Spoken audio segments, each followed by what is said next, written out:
Allez, il est temps de prendre la route du Haut-Pays. Direction ce soir Pierre-Lasse. Depuis un an, un couple d'agriculteurs éleveurs de chèvres et fromagers s'est lancé dans un élevage de Saint-Bernard par amour pour cette race de chiens. De la nurserie au dressage, ces gros toutous réclament, vous allez le voir, beaucoup de travail et de tendresse. Lise Riger, Benoît Lotte.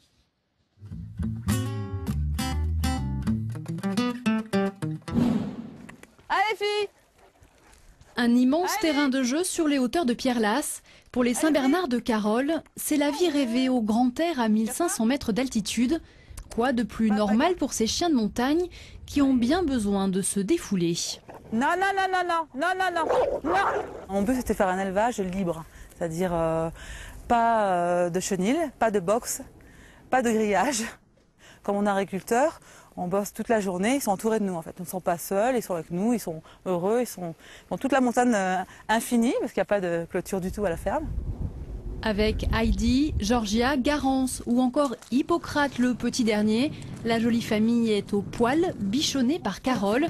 Passionnée par ces gros toutous très attachants, elle a obtenu une capacité d'éleveur l'année dernière. L'accouplement est une grosse partie du travail.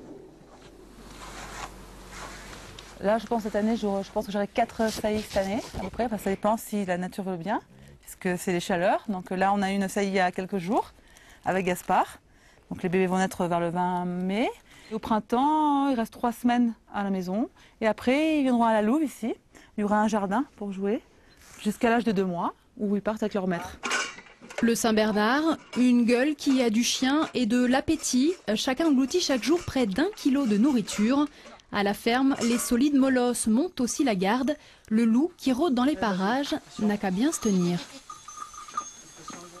La présence des Saint-Bernard dissuade déjà les attaques, voilà, donc sur un grand périmètre. Ce qui fait que le troupeau de chèvres, il peut pâturer en toute liberté pendant une période.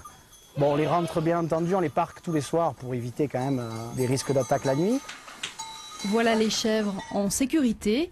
Plus qu'aboyeurs, ces pâteaux au grand cœur ont surtout besoin de câlins. Oh, c'est belle ma chérie.